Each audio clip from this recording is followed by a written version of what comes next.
Trying to apply light.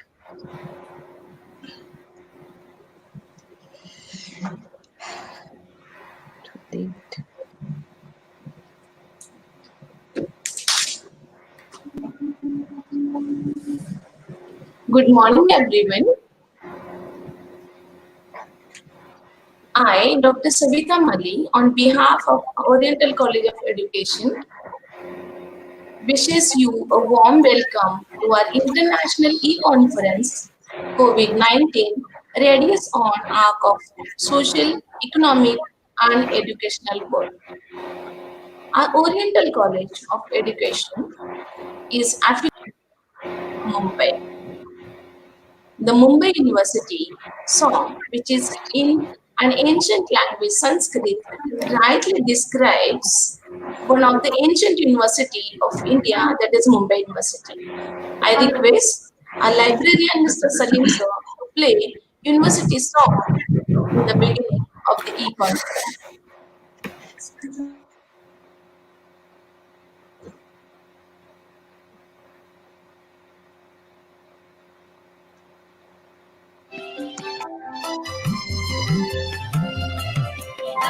सुन्दरं मन्दिरं शारदाया मुम्बापुरी विश्वविद्यालयम् इदं सुन्दरं मन्दिरं शारदाया मुम्बापुरी विश्वविद्यालयम् कलाशास्त्रवाणिज्यशाखाभिरूढा अमूढा विमुक्ता विनन्दावयम् शृण्वन्तु सर्वे दृढं निश्चयम् शृण्वन्तु सर्वे दृढं निश्चयम् इदं सुन्दरं मन्दिरं शारदाया मुम्बापुरी विश्वविद्यालयम्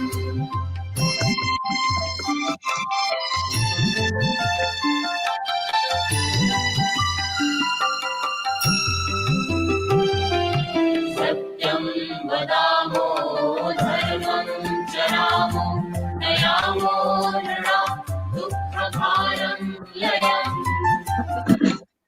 वदामो धर्मं चरामो नयामो नृणां दुःखभारं लयम् स्वकाले रतानां सदा जागृतानां भवेत्किं भविष्येति तस्मात् भयम् शृण्वन्तु सर्वे दृढं निश्चयम् शृण्वन्तु सर्वे दृढं निश्चयम् इदं सुन्दरं मन्दिरं शारदाया Mumbapuri विश्वविद्यालयम्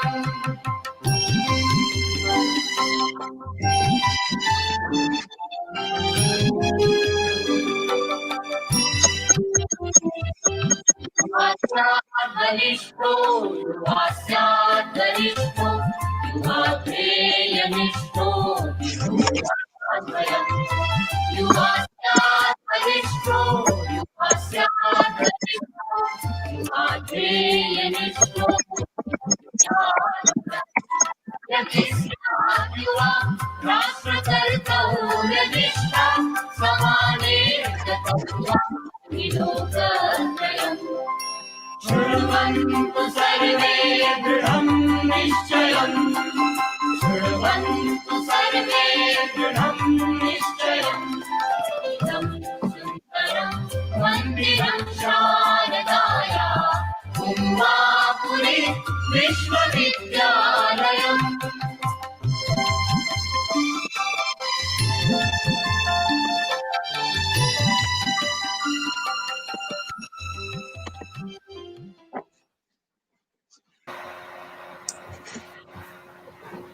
Thank you, Salim sir.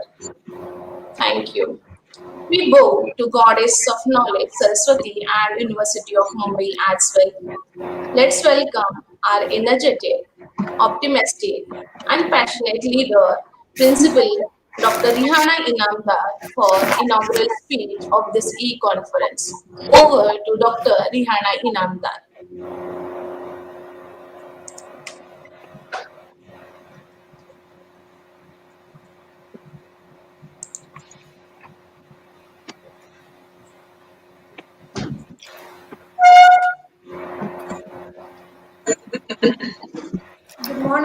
youth, education is not the feeling of a pin, but the igniting of a fire.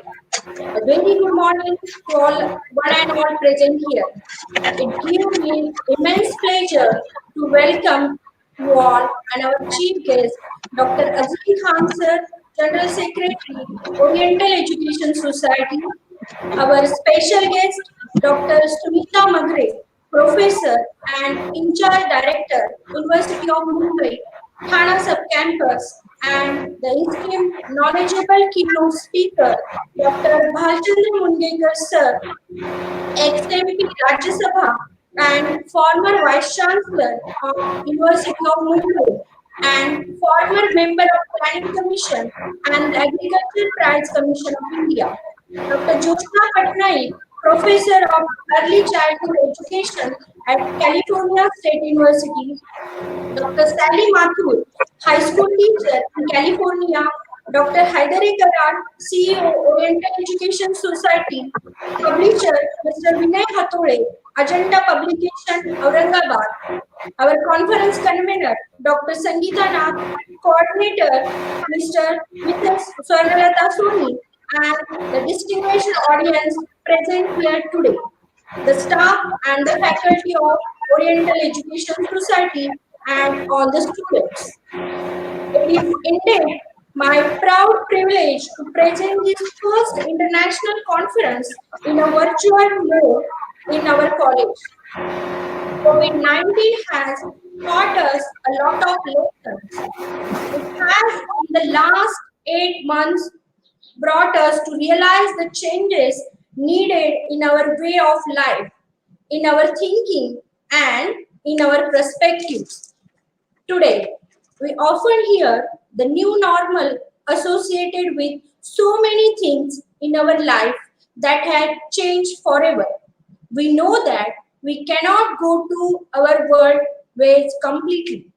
Change is the only constant and the only way to survive the changes is through adaptability.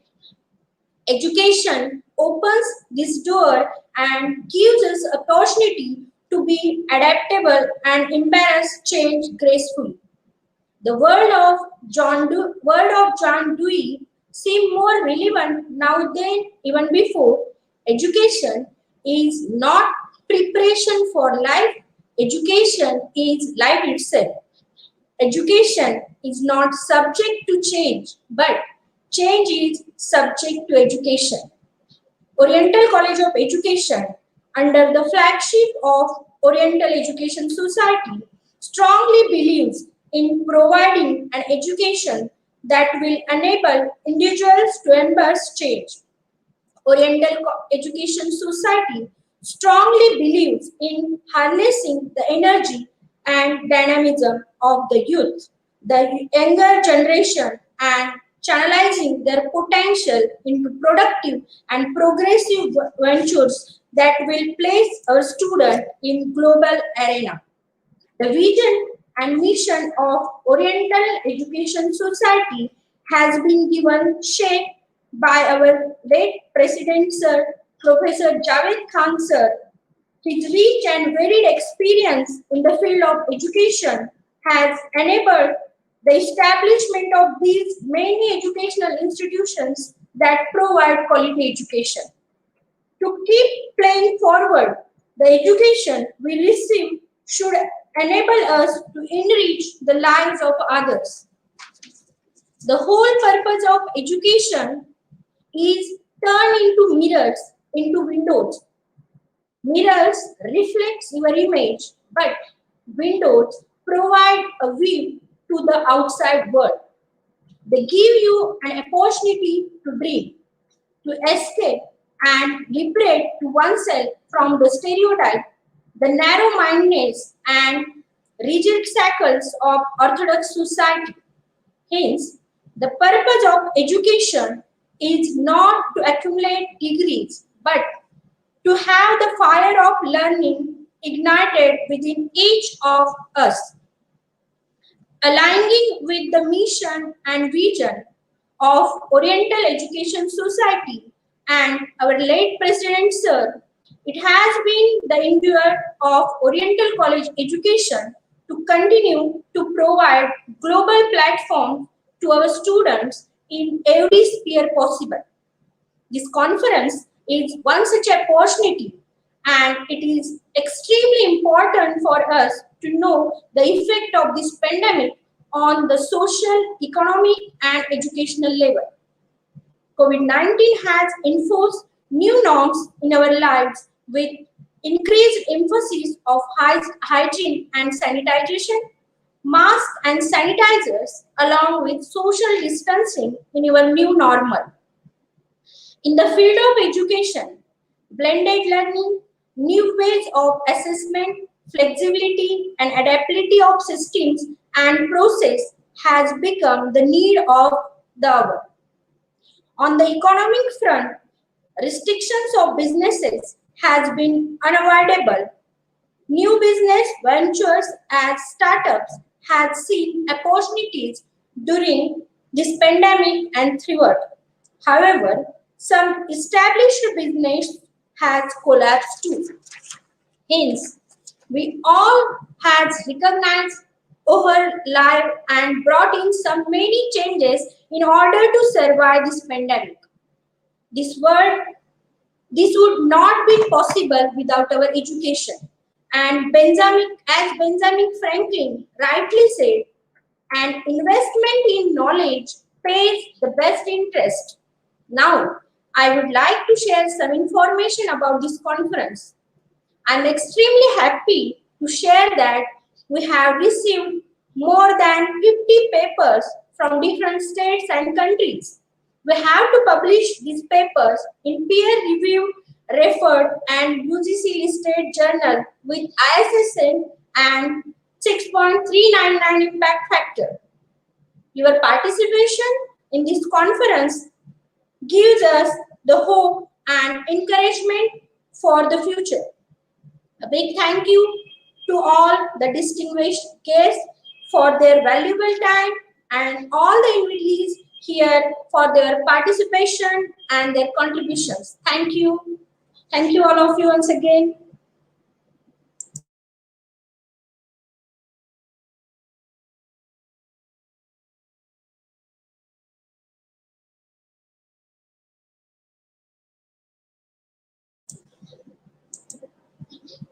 Thank you, ma'am. Thank you. Through your words, you enlightened us about the current pandemic situation, and you briefly, rightly briefed about the Oriental Education Society. This Oriental Education Society is spread across various prime locations in the metropolitan city, that is capital of Maharashtra, through its multiple branches. Friends, there are torchbearers in the field of education. I would like to I would like to invite Dr. Sangeeta Na to introduce our keynote speaker, Dr. Josna Patnaik ma'am, who is joining from California State University.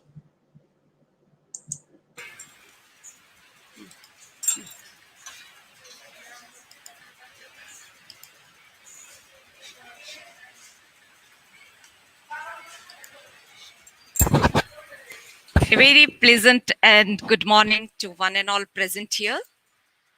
Let me introduce the renowned personality, Dr. Josna Patnaik.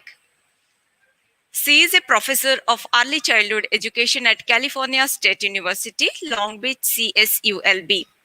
She teaches at graduate level courses in College of Education. She was a teacher and teacher educator in India. Her professional and research interest areas include early childhood teacher education, parents' involvement in education, and especially in early literacy.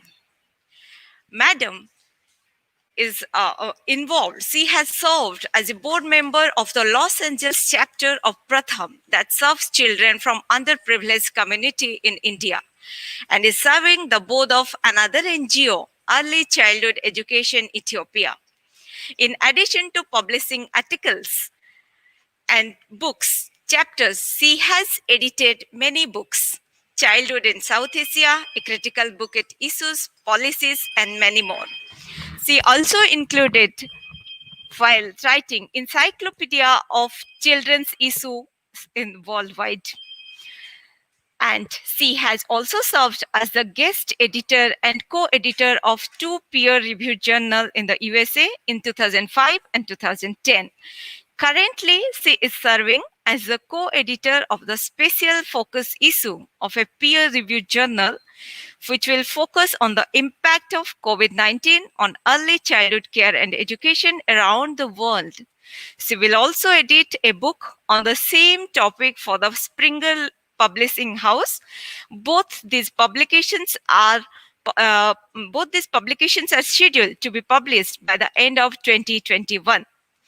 Madam is a renowned professor for California State University. We have connected with her since 2 years, and Madam has accepted our invitation. Thank you so much, ma'am, and welcome to this e-conference.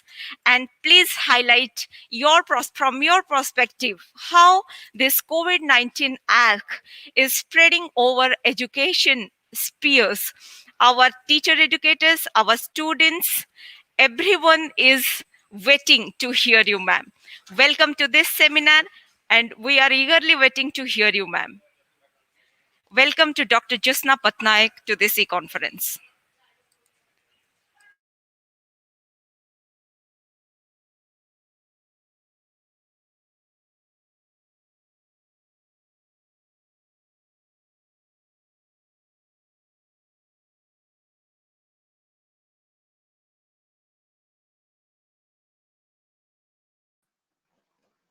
Can you, Sangeeta, Yes. a very nice introduction. Can you see Yes, my ma'am. screen? Thank you. Because I'm so new to You are this visible, ma'am. particular You are visible. Kindly share your platform. screen. I'm No, sharing my screen. It's not coming. I Dr. said share Josna, screen. we can see. Oh, sorry. I did. Okay. I tried to You can share. listen and share. I did. I first said share screen, and then Your I went screen is share visible to Dr. and Savita, cancel. the anchorer. I hope it is visible on live. So is it? Can you Yeah, see now? I can see. ma'am. My PowerPoint. My PowerPoint. No, ma'am. We can see you. Your PowerPoint is not visible. I did share screen, and you said if you open, then it should be visible. So I'm clicking share. I don't know why. Okay, now I again share screen. I said share, and then I opened my PowerPoint. You can't see it. Hello. No, ma'am. No, ma'am. Just you share. Click on share. Then Share again click screen. on that box. Again Yeah, click on that box. they just Again share. share. Yeah, and okay, now it is highlighted. You are right. Yes, Now ma'am. I think you can. Yes, You ma'am. can now. Now we can see. You can see Yes, now. ma'am. Huh? So, and thanks, Sangeeta, for such a nice introduction. Uh, it um, it reminded of me of India. Of course, I was a teacher. I was a high school teacher. I did my MSc and then my MEd from India, from Odisha. Before I came to New Delhi as a UGC at the time, 1989, 90 to 92, I was a UGC junior research fellow. So I did my MPhil, and then I came to the US to do my doctorate. I was a high school teacher. Then when I came to, when I was working in NCERT while in Delhi in a project, that time I realized the need for the field of early childhood education is going to grow in around the world. So I worked in some projects under Dr. Rajlaxmi Muralidharan at the time. Then I came to the US and changed my field to early childhood education. So So this is a little bit of introduction about myself. I have been here almost teaching more than 20 years in the US now in the higher education system. And a little bit again about my university. My university is called California State University Long Beach. It's a state university in the city of Long Beach, California, which is a historical city. Long Beach is a historical city in California with its port, and we have a sister city agreement with Calcutta Port with about 322 acre of land space. Our campus, it's the third largest campus of the 23 school California State University system, and one of the largest universities in the state of California by enrollment. We had a student body of 39,359 for the fall semester 2020 semester. So it's a quite a big campus. So a lot of challenges we do, and we do serve students from a diverse background. We have students from all ethnicities, including international students, huge body of international students. We are very close to Los Angeles, about 25 minutes.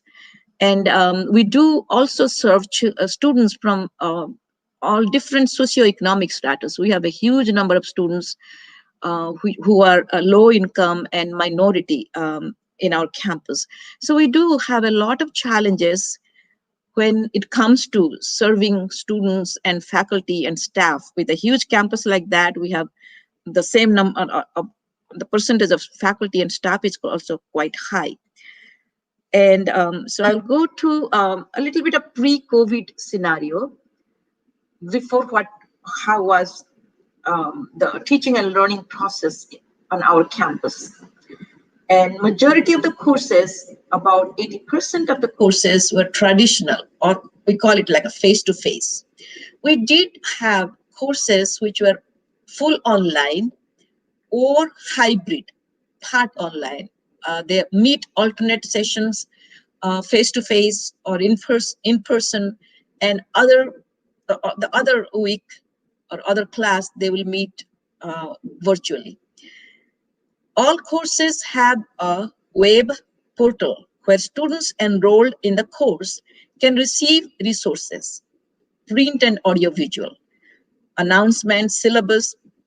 So every course has its own website.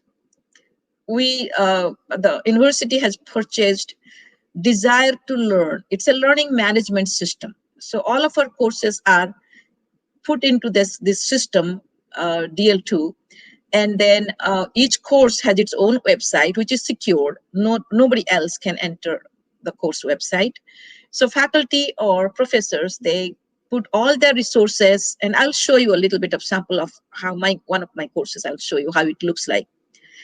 Print, and so we provide all our resources on that web portal, print and audiovisual, PowerPoints, links to various organizations or even articles, announcements. We send out mass announcement to all students enrolled in that course, and syllabus, everything, because we do not use mostly hard copies anymore. It's all via online. We send out resources. So after COVID-19 happened, we started remote instruction. Now, there's a difference between remote instruction versus online instruction, the way we define it in our campus. Online instruction have been, some professors have been using it. It's full online, or mostly full online, we call it full online, and it needs the permission of the chancellor's office, from the chancellor's office, not individual campuses. We have the chancellor's office. All these 23 campuses are part of the chancellor's office, and the California State University system. So we have to have to get permission. It goes through a lot of rigorous evaluations before it is offered as an online class, full online class. So we had some courses like that. But however, after COVID-19, we moved to remote instruction, which means that which will have not full online, but we will include some online instruction, but we must have some um, sessions where we meet students, not maybe face to face, but online, which is Zoom session. So we do through Zoom, we do. So we do have to teach some sessions, lessons on via Zoom. And then we do have, then sometimes it could be either some faculty, they do every session, class sessions, which whether it is a 3-hour class session or 50 or 1 hour 50 minutes, there are different ways those classes are scheduled, but they could teach one class session purely online without meeting with students, and another class session will be online, a meeting with students via some kind of forum, a Zoom or maybe Google Classroom, but mostly Zoom. But they also could use alternate, like a hybrid format. Means one time, like my classes, I do hybrid. One class time I meet face to face with on via Zoom, and next week, because I have graduate classes, they are mostly 2 hours 45 minutes session. Next week I will assign students to do work online. Like I have maybe my lecture notes at sorry, I could record myself, video record myself, and put my recording. I could give them assignments. I could give them on the web portal. I could have discussion board forums where I post some kind of prompts or question, or then they can engage in interactions among their peers, and they have to submit their postings or on the discussion board. They have to interact on the discussion board, and which will be graded for that week that we do not meet over the Zoom. So that was allowed. Either you go hybrid ways, or you can have remote instruction every week you meet via Zoom. In summer 2020, we received intensive training on various educational technology resources through small and large group training sessions. Individual sessions were also provided for further support by one-to-one. We can get in individual sessions, technological support. The goal of the training was to enhance professors' technological skills as well as motivation to make remote instruction effective. Because what happened in March, mid-March, when the lockdown happened, we had just a 2 week, we closed down all classes, especially the face-to-face, like in-person classes, because they gave us 2 weeks of preparation time to transition to remote instruction. So what happened, and of course we sent after the 2 week, that 2 week was to prepare how to change your syllabus all of a sudden and make it either hybrid instruction format, or every week you meet via Zoom. And so we send out our communication to our students, what we want to do when after 2 weeks. So there was only a 2 week gap. But however, neither faculty nor students liked that, because in our evaluation, because we have faculty evaluations after the course. At the end of the course, each course is evaluated by students. So they give us feedback, like what they liked, what they didn't like. And the faculty also had many forums to talk about their challenges. And because it was such a short time when we moved to remote instruction, we were not happy that we did not have enough time, and we needed more training. We knew how to use Zoom for small group meetings, mostly committees and other things. We never used Zoom for class teaching, for instruction. We means I'm talking about those who were using in-person sessions. Maybe the online people who used full online classes, they might have used, but not most of the other faculty members. So that's why in summer, actually, almost like 6 or 8 weeks, we spent summer whole day kind of technological. They invited many experts to show us what are the possibilities of using different kind of technological tools, and how do we assess students, and how do we record ourselves. There are different video apps, tools are there, which is free for us, for us to record ourselves. And so they also offered us incentives to participate in during the in the this technological training, because summer, we in our systems, actually we are employed only for 9 months, faculty members, not administrators. Administrators are 12-month employee. We are only 9 months employee, and 3 months during the summer, 2.5 to 3 months, we could teach if there are classes available, but it's not, we are not, we do not sign contract. Our contract is for 9 months.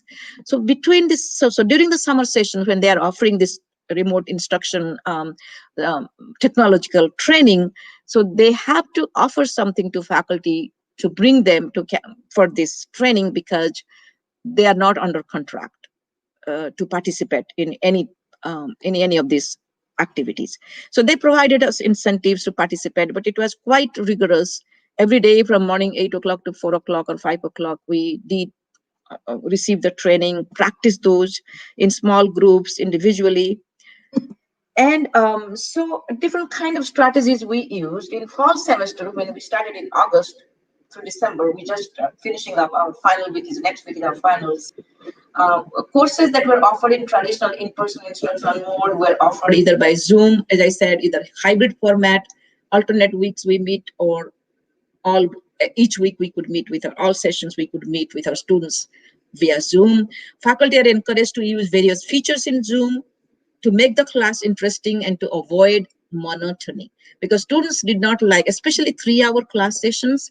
That's what we learned from our student evaluations, that it's too long to be in that Zoom setting for 2 hours 45 minutes.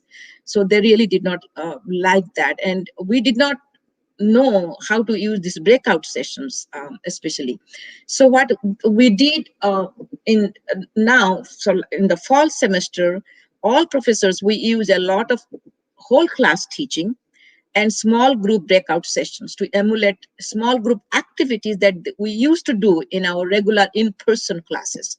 We always teach like varieties of strategy we use when we teach in person in on campus. So the small group is a very strong strong activity, sorry, strategies for us. And so we did here also in the Zoom, we use the breakout session. So we give them activities in the small group, and then we bring them back on the Zoom to the whole class. Then we share what they discussed and what are the things. And we also use the poll feature. Zoom has a polling. Polling means where we can assess students like a quiz. We can give them a small exam, like a 10 maximum 10 questions you can design, multiple choice, single answer choice, or a short answer choice. We can give them within this class. We can give, we must have prepared it beforehand, our polling, and saved it, and then we open it up in the class during the class, just to see if they're learning, understanding what we are teaching. And it gives us like we can do a survey too, that what were the was it effective, was the whatever we're teaching, did they learn anything, or they have some suggestions. So we could get, and then we get immediate result, because it comes up with the numbers, how many, what's the percentage of people, ABCDs, which one they clicked, and we can see it immediately. And students, and then we share with the students, and they can also see if it's a quiz that I practice quiz that I give most of the time before the exam, real exam. I could do a practice quiz in my Zoom session, and to just to see if they have understood, are they prepared for the exam that is coming. So I can see, and they can see the answers themselves, like how many people, and we discuss in the class that why, which one was the right answer. And sometimes I also could put them into small groups again, and I give them the poll and ask them to take the quiz as a group, small group, and discuss which were the right answer and why. So there are lots of, and a chat feature is there in Zoom that we use, that students can type up their comments, feedback, or question during my teaching, and I can look at it, and then I can immediately respond to the chat. So those are the ones we have used.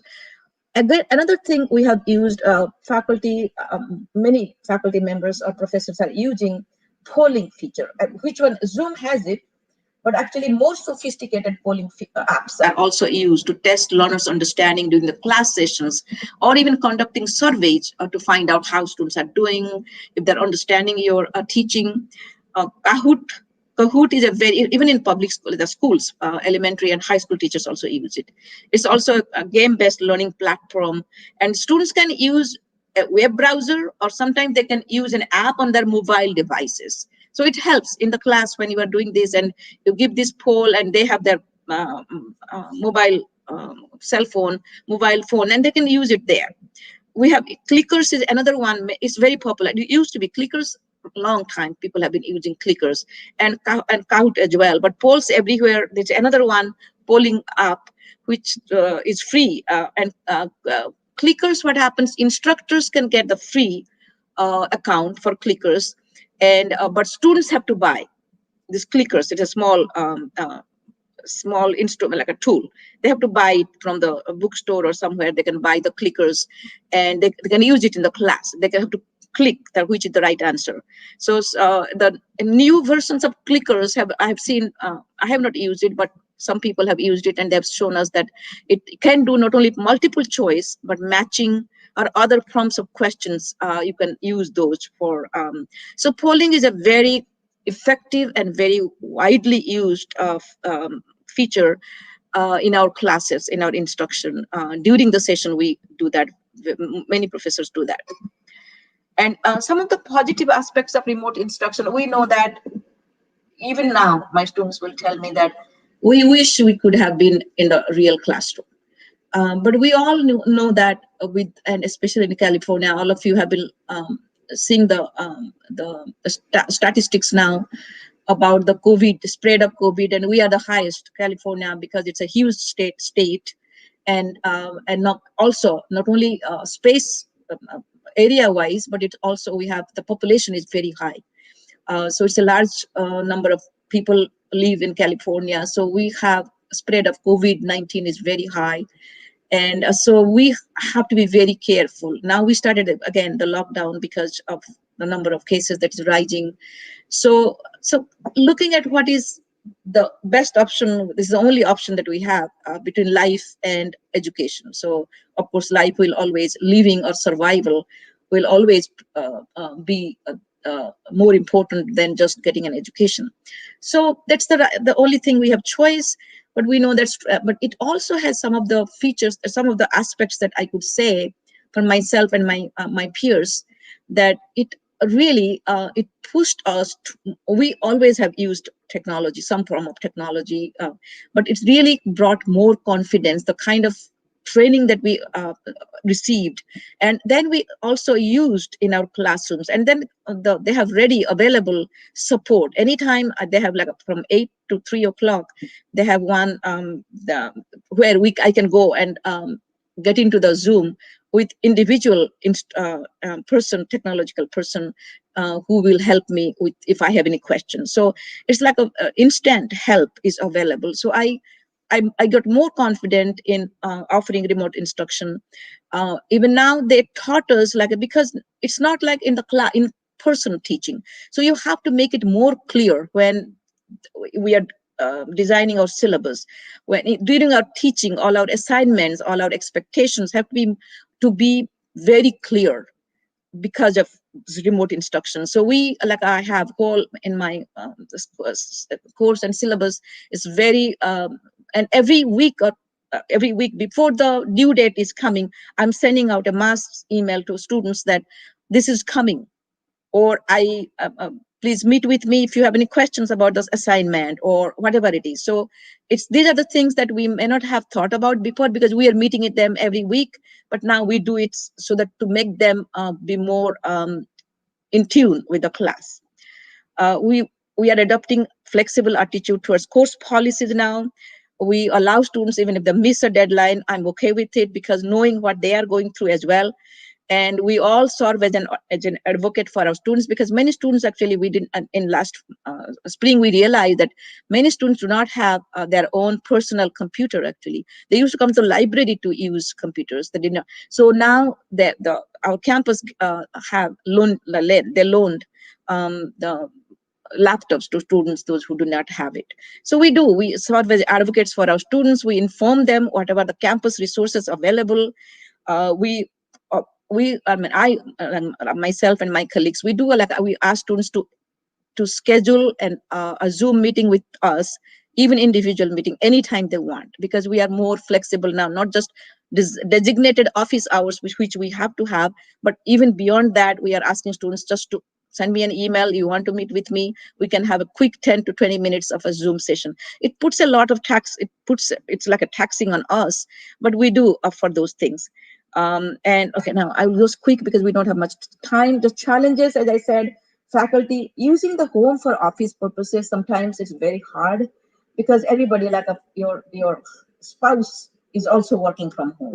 Your children have come back from, if they are living, I have a college student, going student, and now he's at home. As if they are living, if they used to live, suppose in dorms or hostels, but then they are now at home. Everybody is using, and so this is not very easy for faculty to offer this kind of instruction using your home, your bedroom as an office space, because everybody is using the one office space is used by somebody, one person. So that's a challenge. Lack of in-person peer interactions and support. When we used to go to campus, if we have any question, quickly we go to the faculty, another faculty who is teaching a second section of that course. We can have some communication and get help. So those are the things we could not do. Higher workload in creating resources for students. We are a lot of like videotaping, using, providing a lot of resources, learning technological tools, using them, especially videotaping yourself and all these things. And then of course, economy is not so good in the US now, in everywhere in the world. So we do not know about the job situations actually. And I know some in other states. I have friends who are furloughed, means they don't get full salary now. Their salary is cut every month. So we do not know what will happen. So if there's some kind of insecurities there, and students, for of course, non-conducive home learning environment. I meet with students and they tell me the same thing. Everybody is at home, little children, little siblings, and everybody's running, screaming, and arguments is going on. So there is no learning environment. Lack of motivation because they don't see their friends sitting at home. These are all, they lose their motivation. Financial hardships. Most of our students actually, they work part-time, sometimes full-time, because their family may not have enough money for them to buy, because it's expensive here. Education, even state education, government education is expensive, so they have to work. But they now, because of the COVID, they have lost their jobs, and so financial hardships is there. Personal and family health issues. They have like people, everybody living at home now, so they have people infected with COVID, and so that's lack of peer support. Group learning environment. They used to go to the library, sit in groups and learn together and help each other, but that's not there now. Some students could not do very well. Their learning style does not match remote instruction requirements. So that is another thing that we can say, that not everybody is really getting the help. So now, do I have any time left for me before I show just a little bit of my course, how it looks like on online web portal, that every course is there? Or if I don't have time, I can just not show that. It's up to you. Should you want me to show it, or do I have time? I must have 20 minutes is I think I might have used all my 20 minutes now. Should I? Maybe quickly I will just again share just my course, how it looks like. Where is it? Okay. So now I will just quickly show how our courses, even before COVID, how our courses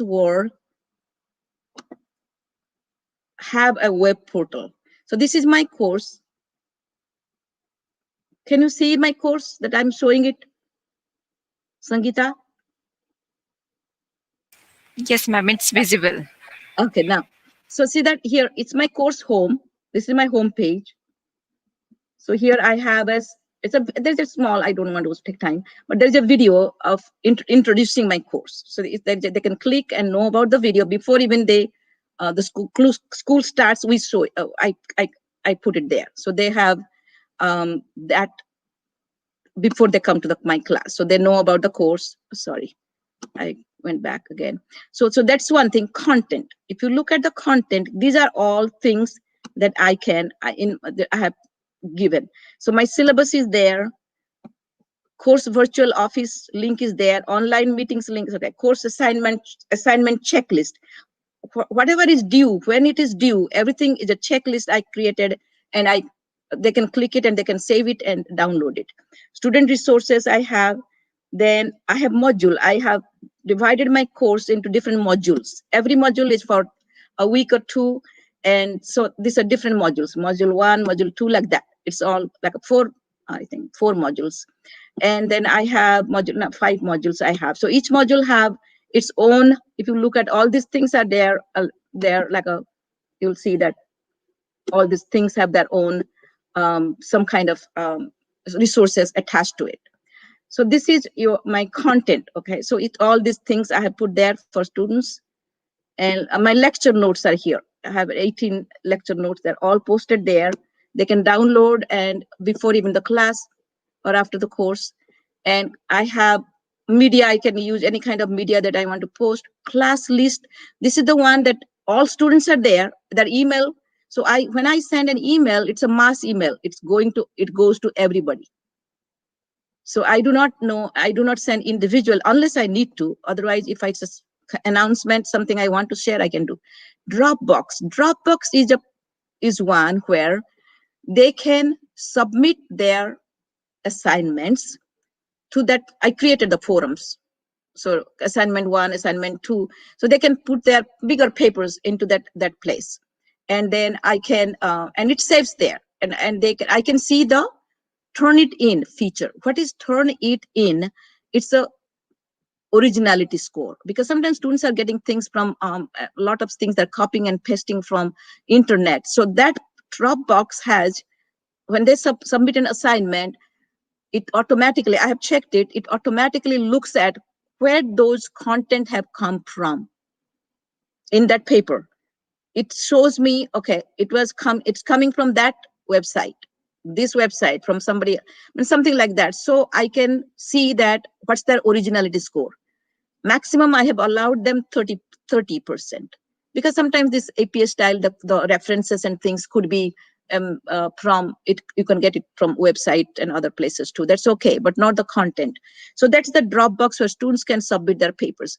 Zoom is there. Quizzes, like exams. These are like small exams that you can create quizzes. For this class, I do not. It's a graduate level course, and I do not have quizzes because they have mostly bigger assignments and projects. This is the discussion forum I wanted to talk just to show.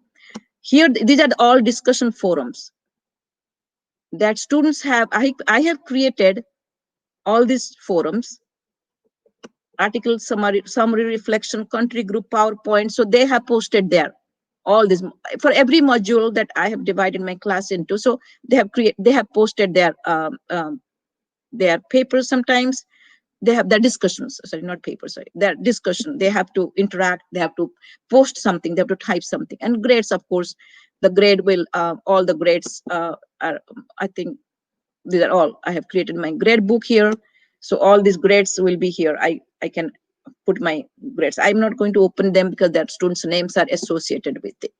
So, and then support and everything. So this is how where we all post, and how do our courses look like on the web portal. So I am now getting out of this one. Now I'm coming back to stream and I'm stop sharing. So as I mentioned before, that we always have used technology. Because of that, the course portal that we have, we do communicate with students through online sources.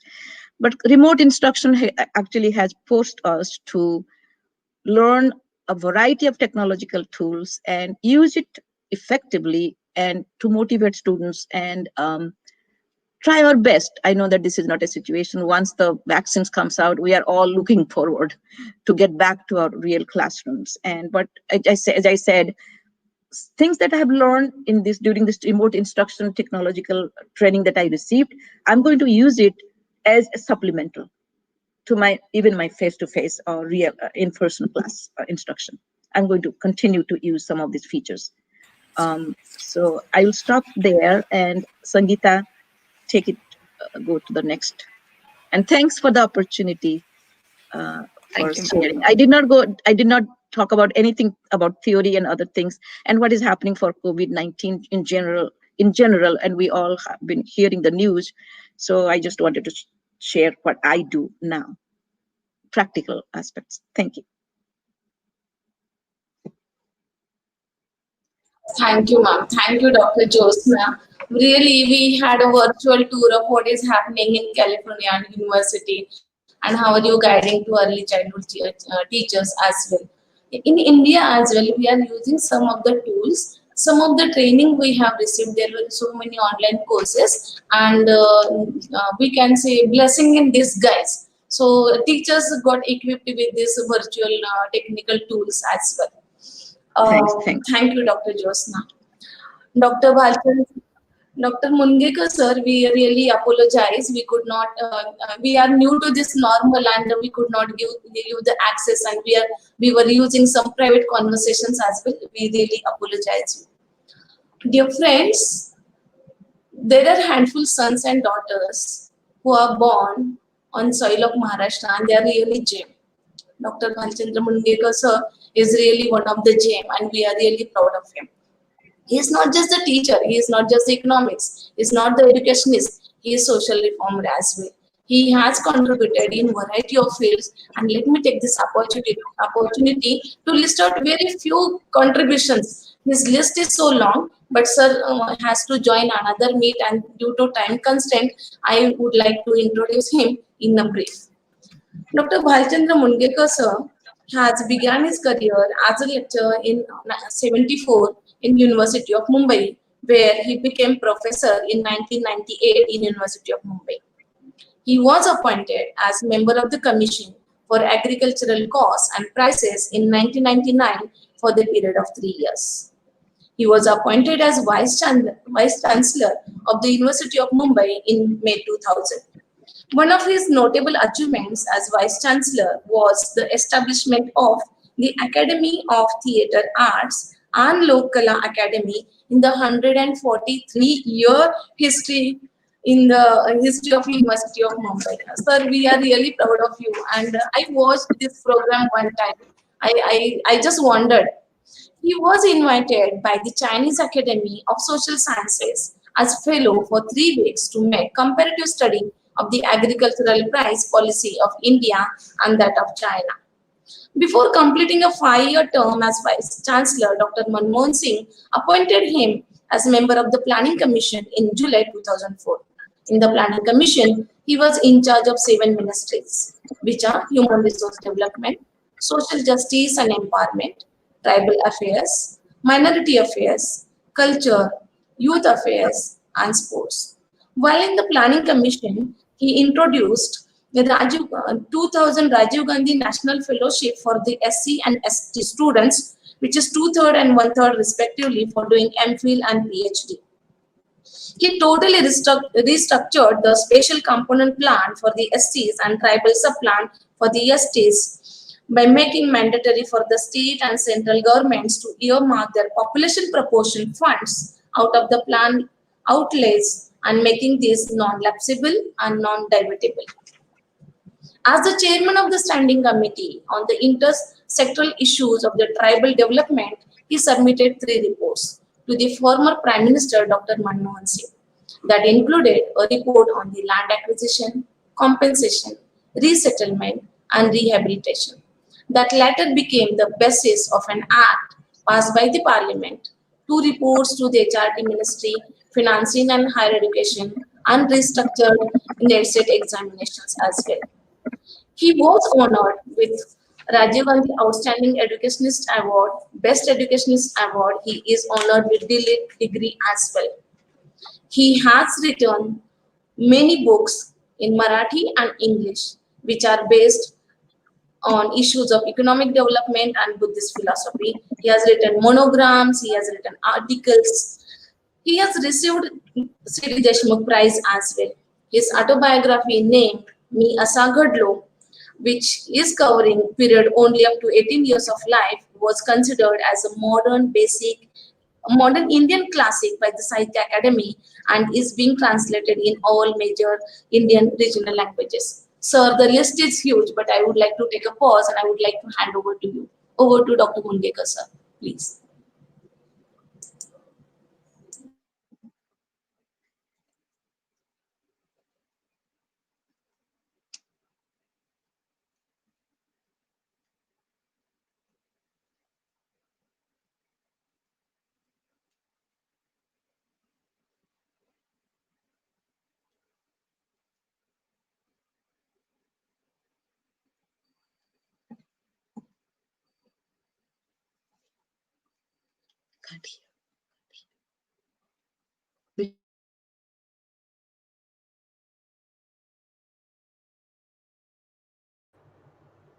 Family members of Professor Javed Khan, members of the faculty, distinguished members of the panel, the participants, and friends.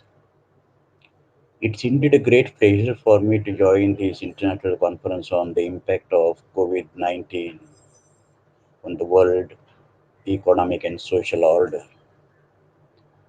But before I say something about the present conference and express my viewpoints, I must pay my sincere tribute to my esteemed friend, colleague, and well wisher, Professor Javed Khan.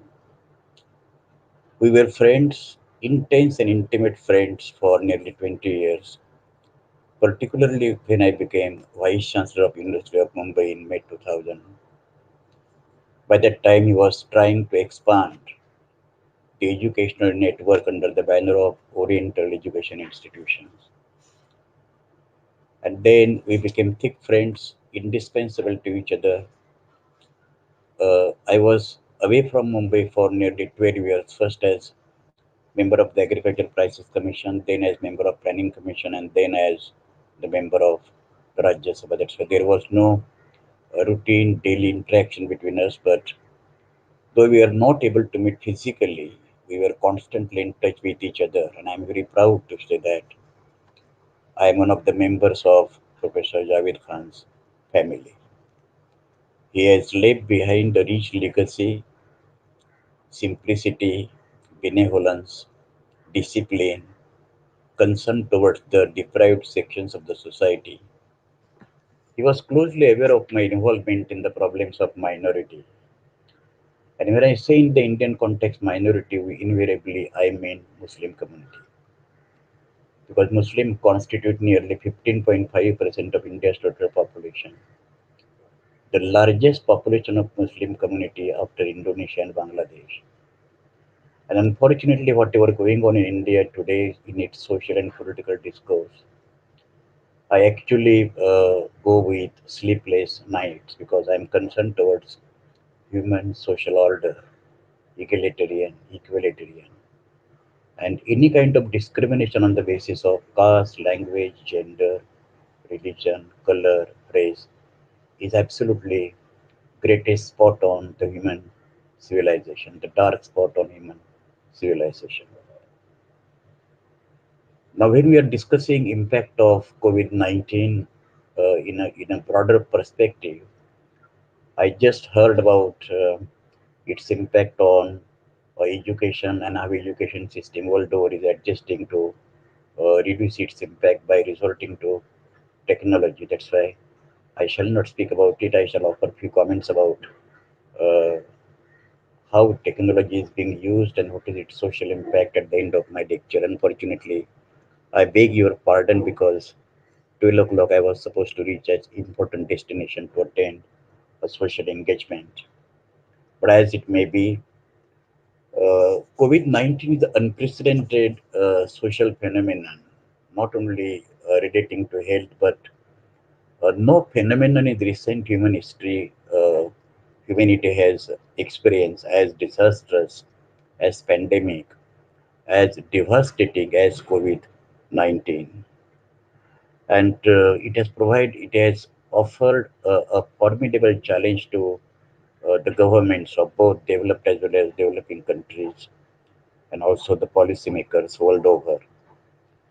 It has impact on each and every aspect of human society: economic, political, social, cultural, education. It has impact on marginalized sections of the society. It has impact on women. It has impact on women headed families, particularly widow women headed families, children, migrant laborers, and so on. But what happens is that due to the welfare schemes that the developing countries or the European countries and the Western European countries and including America, they have been introducing from time to time, they have been able to bear the blunt of or brunt of COVID-19, which is not the case with the developing countries of Asia, Latin America, and Africa. I shall confine my brief presentation. It has to be brief because of the time constraint, unfortunately, to economic impact, being myself a professional economist and policymaker. The larger impact of COVID-19, it has increased poverty, unemployment, destitution, helplessness. And this impact, negative impact of COVID-19 has spread throughout the world because the world is now interconnected and globalized. That's why whatever happened in one country spreads to all countries in the world because of the mechanism of law of capital, labor, and mainly the export and import policy. There are two basic parameters of the economic system which is considered as demand side and supply side. Now, when we say of demand side, it means that the people must have purchasing power and income to demand the goods and commodities which are stimulating the investment and increase unemployment in the end. But because of this COVID-19, there is loss of income, loss of purchasing power in the hands of the people. The millions of people across the world have become jobless, and as a result of which people are compelled to reduce their domestic consumption. And if the consumption is not there, then there cannot be investment because production in the economy is demand determined and the prices are cost determined. If there is no demand, sufficient demand, the world economy is reeling under the pressures of recession, and particularly with reference to India, which I shall speak a few minutes in the course of time. Now, this COVID has been dampening the adverse impact of business confidence because if people do not feel certainty or stability so far this health system or transport system or any other social order, then businessmen they withdraw their decisions to invest in the economy. COVID-19 has also disrupted totally supply chains. Now, supply chain it results into the reduction in labor force and the supply of skilled labor and skilled labor reduction in the productivity. Productivity is extremely important from point of view of raising the income of a country, business closure and social distancing. Let me tell you very frankly, the word social distancing I'm not happy with because already there is segregation on the basis of race as well as caste in Indian context. That's why what we should say is physical distancing. Social distancing is very bad term because already wherever there is segregation in say European society and particularly US society, we have seen what happened during Trump's election. Okay, most of the more than 85% of the black community they voted against Mr. Trump simply because he was one way or the other resulting to racial discrimination. So is the case with India. Even religious discrimination, I think I'm sure about it, and I'm blunt so far my public position is concerned. In each aspect that in India, particularly Muslims are discriminated in housing market, in labor market, in business, in trade, in administration, in police, and so on. If you read Jawaharlal Nehru's letters written to the various chief ministers, Nehru has written nearly 500 letters to chief ministers of the country, and you find in each and every letter, Panditji has reminded the chief minister that they should be vigilant about the due role of the Muslim community, particularly. See, we say minorities as a conglomeration, but when you come to the real test of the time, what I mean, and I should take modestly due sense of credit by introducing the term when I used in the Planning Commission document that minorities, I put comma and said particularly the poor among the Muslim community because they have been backward for historical reasons, continuity with the so because of the various policies of the state and central governments for years together after independence and particularly after 2014. The transport system has been totally disrupted, and you know the transport constitute the entire uh, blood infusion system of the blood veins are carrying the blood across the body. Similarly, the role of the transport system, and it is totally disruption. You know, 85 lakh people are traveling by local railway trains in Mumbai alone, and Mumbai comes to halt for nearly nine or 10 months. That's why there can't be any kind of economic activity. Now, world over, one of the impacts of COVID-19 has been gross increase in unemployment, which is unprecedented after 1931 36 World Depression. International Monetary Fund in July 2020 published a document where they have said that during 2019 and 20, the rates of unemployment in selected developed countries are as follows. Japan from 2.4 to 3%, Germany 3.2 to 3.9%, UK 3.8 to 4.8%, France 8.5 to 10.4%, Italy 10 to 12.7%, and USA 3.7% to 10.4%. Now, this kind of unemployment in developed countries, which has reduced the demand for the imports from the developing countries, and that's why the world income as well as the income of the developing countries has been contracting over a period of time because this economic impact, the COVID-19 is unprecedented and in the last 80 years since the Great Depression of the 1930s. Now, all sections of the society, though they are affected by COVID-19, all sections are not equally affected because society is having unequal and combined development. That's why those are relatively better off. They are not that adversely affected. They are affected because of their physical movement is has come to stop. But then they don't face the problem of existence. But the poor people, vulnerable people, jobless people, rural people, small and marginal farmers, the people those who are laid off because of the closure of the business, they are totally vulnerable. And we have seen the case of the migrant workers in India. 10 crore people, that is 100 million migrant workers coming particularly from north, the states of Bihar, Uttar Pradesh, Madhya Pradesh, Rajasthan, Odisha, those who had gone to different parts of the country for search of job, they have been totally on the streets. And unfortunately, government, for one reason or the other, was proving to be totally inadequate to make their safe safe travel to their native places.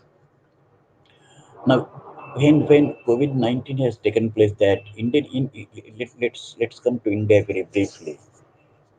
In 2016, the Prime Minister declared the what is called demonetization. 86% of the cash with the people was demonetized, and then it created havoc with the economy. Then came the GST, Goods and Services Tax, which was implemented in very absurd manner, and as a result of which the small business, the micro, medium, and small enterprises suffered a lot, which resulted in chronic unemployment. And then came the disastrous pandemic of COVID-19, and you will see that when economy was already decelerating since January, March 2017, it got further accentuated during the period of COVID-19. Savings affected, investment affected, domestic consumption affected, business confidence largely affected, and unemployment is soaring with the rate of 9.1%. In 2019 and 20, the Indian economies, the total gross national income, which was about $2.9 trillion, contracted by 19.99%, that is 20%. It is approximately 30 lakh crores of rupees. and the present 2020-21 it is going to contract again by 9%. And people say, I mean, economists say that Indian economy is on the verge of revival, which I doubt. Now, all sectors of the economy they are adversely affected. For example, aviation and tourism, the worst affected because that is totally depending upon the transport system. The global financial crisis took place in 1908, which did not affect the Indian economy much because our public sector bankings were very strong. But then what happened is, immediately after that, nearly 38 million people, that is 70% of the total workers employed in aviation and tourism, became jobless. Can you imagine that because of the closure of the international and domestic travels of the aviation, that is the plane travel and the tourism, which is the major source of contribution to the GDP. Telecom industry, which is we are Indian today, we are having nearly 1 billion telephone connections, and the telecom industry alone contributes about 6.5% of the total national income and provides employment to nearly 4 million people, that is 40 lakhs people, which is again adversely affected. Oil and gas, okay, because India is the third consumer of oil and gas after United States and China. But let me tell you, India is importing nearly 80% of the crude oil from the Gulf countries. America is virtually self-sufficient, and so is the case with China because they are not affected because they are the own suppliers and producers of crude oil. They are not adversely affected as India is. Now, the recommendation which I had suggested to the government and wrote articles in English newspapers as well as public discourses. I wanted that 10% of the GDP should be provided as a stimulus to revive the Indian economy. That is nearly 20 lakh crores of rupees. 20 lakh crores of rupees. And I wanted direct transfer of say around 6,000 rupees per month to the people, those who are below poverty line household. Second, I wanted basically government can do that free food grains. Today government is having nearly 80 million stocks of food grains in the government godowns. The most vulnerable section of the society among all the people, according to me, they are the sex workers, and there are lakhs of sex workers in the country. They don't have their PAN card, they don't have their Aadhaar card, they don't have their identity card because they are considered as the outcast. Okay, and it is silly on the part of the human society that which considered that prostitution is necessary for social order. I never accepted this phenomenon. Okay, because this implies that the domination of the men and the patriarchal society. I don't want to get to the logistics of that because I would recommend to all of you Marriage and Morals, written much earlier by Bertrand Russell, which has totally shattered down the what is called the marriage system altogether. But then what happens is rather than eating, I mean the making food available to the rats and ants, lakhs of tons of food grains. I think the sections of the society which are absolutely vulnerable, they can be provided free food grains. But I think that government is not listening to this. Then we find that Mahatma Gandhi Employment Guarantee Scheme, which we introduced during the 11th five-year plan. Fortunately, I was in the planning commission and I had some role in introducing this scheme. Nearly 20 crore people are given the jobs in the rural areas. I'm surprised to know the Prime Minister, Mr. Narendra Modi, in his first speech in the parliament mentioned that he described that Mahatma Guarantee National Rural Guarantee Scheme is monumental failure of the Congress party. Now, whether it is Congress party or any other political party, but I think that National Guarantee Scheme deserves much more congratulations and happy comments and encouragement rather than what one could see. Had there not been employment guarantee scheme, the problems of unemployment in the rural areas would have been absolutely devastating. Education and health, they are absolutely adversely affected. We were wanting 6% of the GDP to be spent on education both by the center and the states in 1966. Even today, government of India is not spending more than 4%. It is most neglected sector. And among the education system, primary and secondary education is still further neglected. We have still one teacher school, no toilets, separate toilets for girls, adolescent girls. Okay, I don't want to go give my history when I was vice chancellor and how I said I mean I resolved the problem. Now the steps are to be, one is that contain the containing the pandemic of obviously in our, and people are not behaving responsibly in our country, and that is why lakhs of people today they are not wearing even mask. 9.53 crores of rupees BMC has collected by way of taxes and fines from the people those not wearing masks.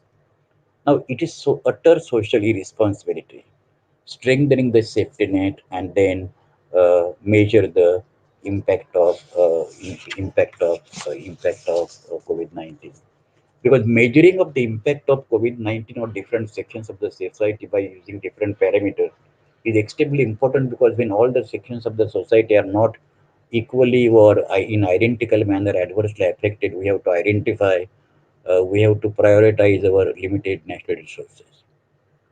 Now, the last point I must say about being educationist myself for nearly 40 years, and after listening to Professor Josna Patnaik, her stimulating presentation, I shall be in touch with her, and I request my friend Dr. Diana Inamdar to get her number and email her. We shall be in touch with her. The last point is we are using technology for online education today across the world. But let's remember one thing.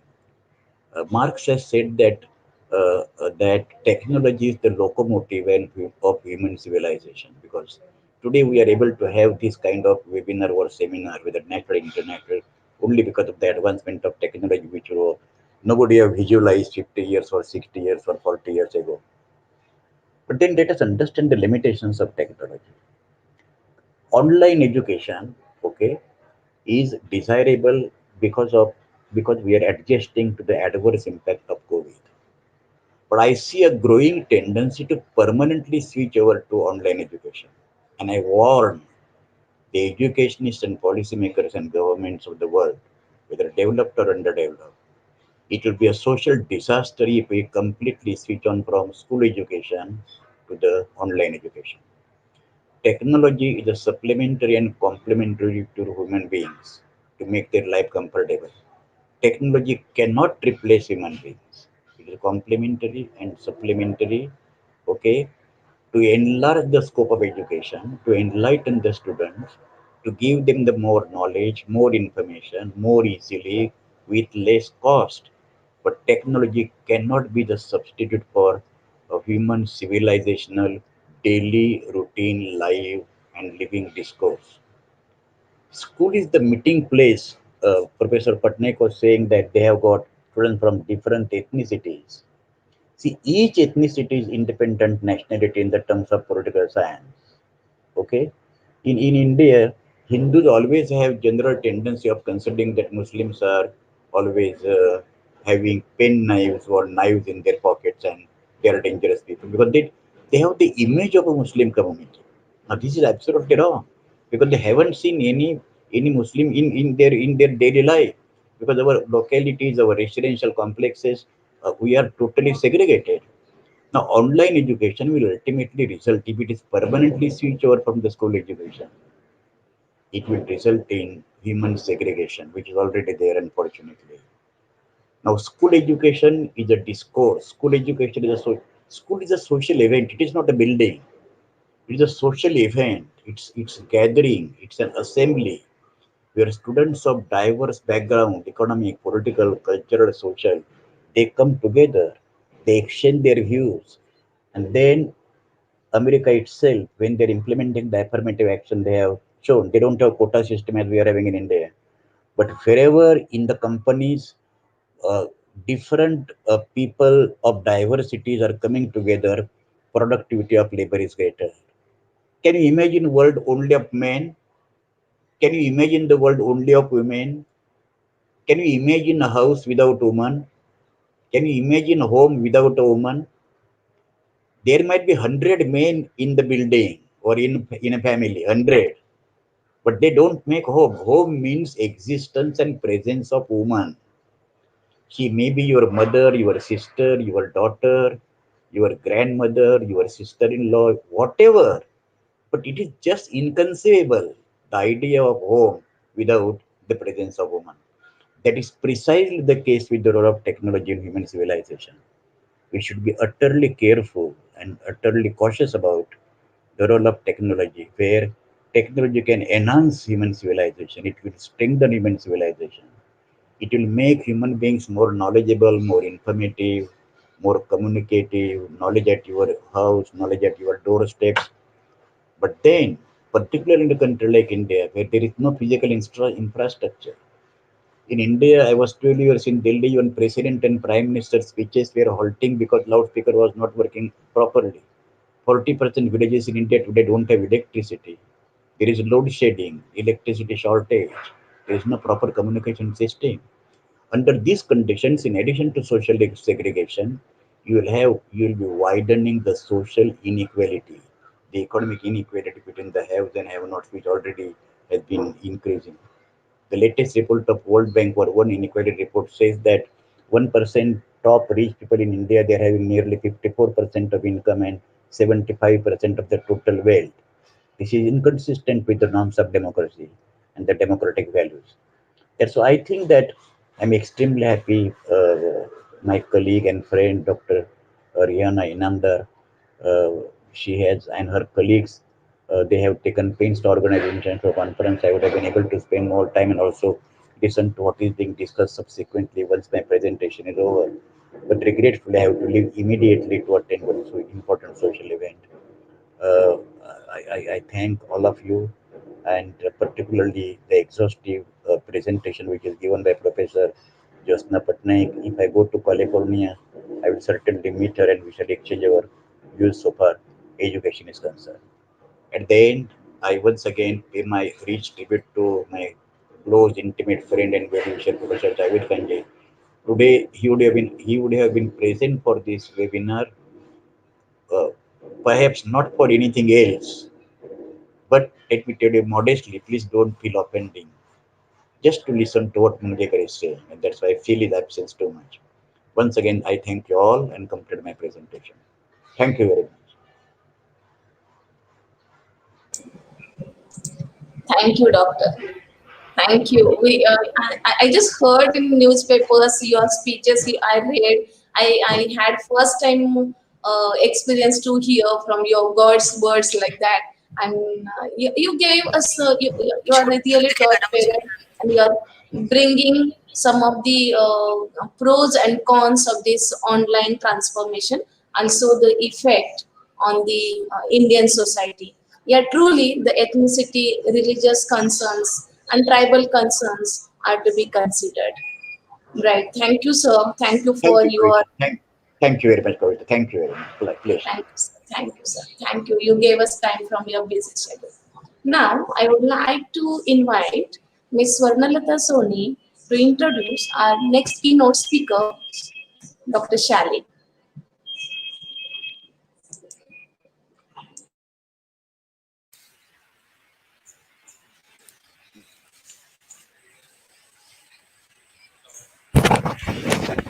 Very good morning, all.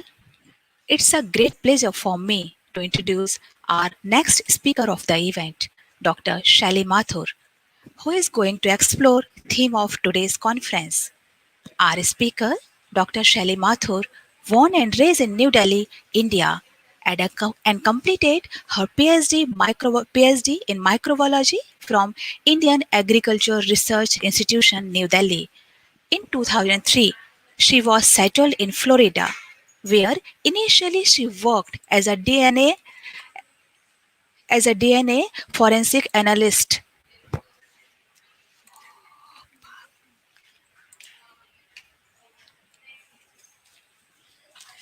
in a forensic lab for about 5 years and then professionally joined educational field with various teaching achievements. Then onward, with joyful satisfaction, she fulfilled his responsibilities. She ensured that she is capable for transferring acquired skilled knowledge into professional life of students to nurture their futures. She is presently teaching in a widely recognized high school in California. Now I invite Dr. Shelly Mathur to highlight the theme of the conference by her perspective. Welcome, ma'am, and over to Shelly, ma'am.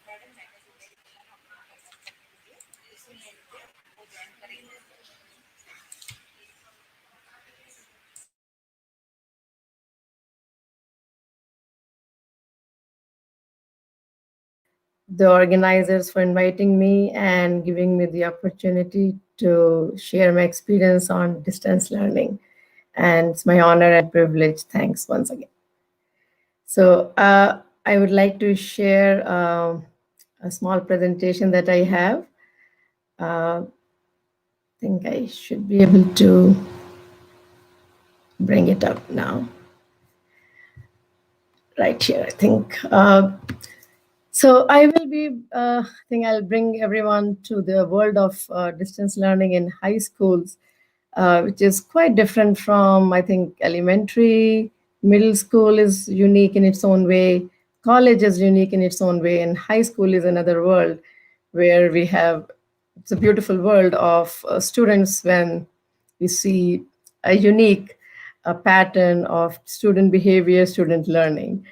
So just a quick, I know Ms. Soni, Dr. Soni, I think she already introduced me. In general, just originally from India, born and raised in New Delhi. I my my background is from botany and microbiology.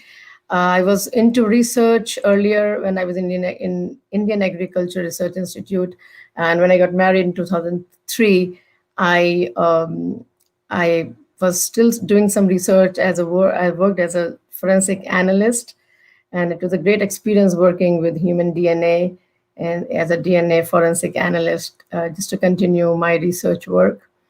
Then I got into education, and I got my credentials, and I've been teaching now for 15 years. And I've been teaching different areas in science, mainly biology and also AP Bio. AP Bio is also known as advanced placement. That is a college level course offered in high schools. So um, we'll move on with the so my presentation typically I'll be just going over some important things that I think uh, are in regards to distance learning, how high school teachers and students in general have adapted. So this pandemic has been very challenging, and also we have learned a lot in these many months, how we have adapted, how we have learned from this as a learning experience. I will also talk about my perspective on distance learning in general, what was my experience has been and what I think it is, and also some challenges and some positives on distance learning in regards to high school education. So, my perspective on distance learning, as I see it, as high school is a place as I think is more where students are looking forward for a great learning environment. They meet their friends. They like to have a good relationship with their teachers, and they are actually really motivated to go to the high school. This year, I think, in general, has been very unique for everyone, and it has been good and bad for our high schoolers. So this year, when we were not expecting it's going to be entirely uh, distance learning mode when the school year started, and it was hard for majority of the students to get started, and also for the faculty. So I personally feel that there are some students. There's always one group of kids in a high school class who like to be independent, or they are already motivated.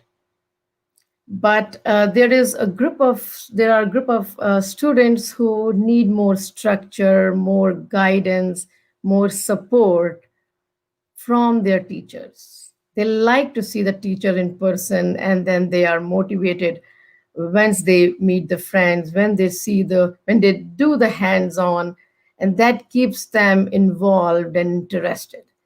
So what happened was, I personally feel that high school, and especially when they come from the middle school, from eighth grade, once they are just entering the ninth grade, they are either, some students are fine, they just move on with with the learning, the remote learning or the virtual learning.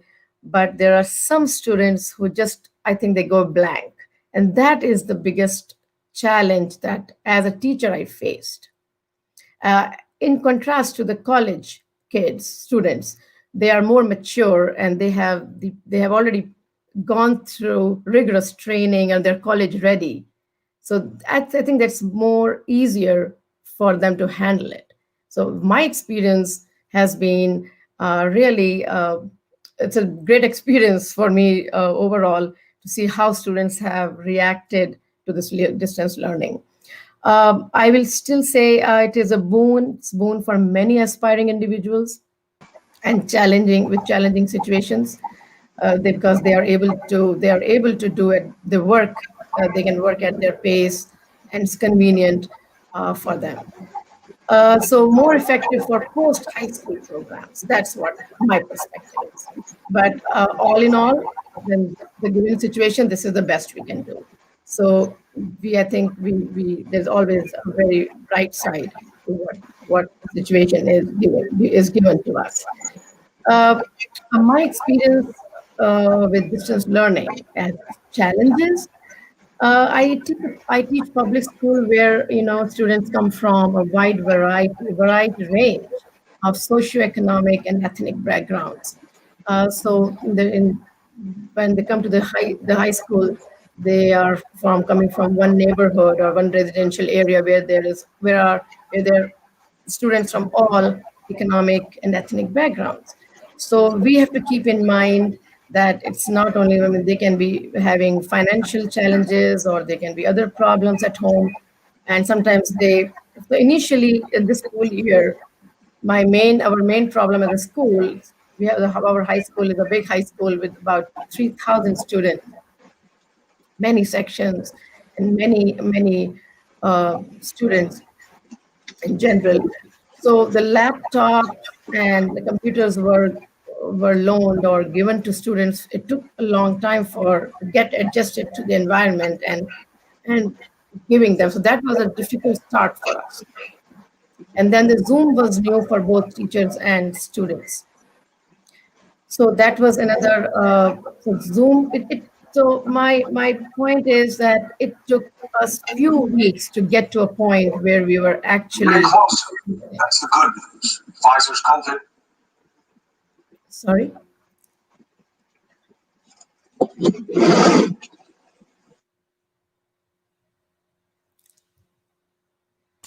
You continue, ma'am. All right. Sorry. So my what I was saying was that Zoom teaching to come to a point where we were actually functioning as in using our Zoom as our main face-to-face teaching. It took us a few weeks, and meanwhile, some students, a few weeks means we started on time, but some students were not able to join the Zoom one-on-one classes. The reason were they were the internet issues, and they didn't have laptops, so they had to get registered. So the school had to provide them. So that was one initial difficulty. The other ones, once we were all set in the system of virtual teaching, I I I found there were two types of limitations in general. One was that some students were highly motivated. The students who are always wanting to learn, they are motivated and they're hard workers, and they were not able to attend the classes because they had some personal problems at home. They were taking care of their siblings. They were taking care of other things, and then they were emailing me saying that, Miss, I was not able to join the Zoom, or I was not able to attend the class because of these reasons. And on the other side, there were other students who were just not wanting to join the classes, and they were trying to get excuses, silly excuses, that they didn't get up on time, or they were hiking, or they were in another town. So that kind of a big difference, I never noticed that, and we never had these type of problems when we normally teach in person. So these were things for the first time we were facing as teachers. And so it took us, as teachers also, it took us some time to get adjusted to the virtual climate and help our students. Some students actually were so blank, and they were not able to respond because they just didn't like it.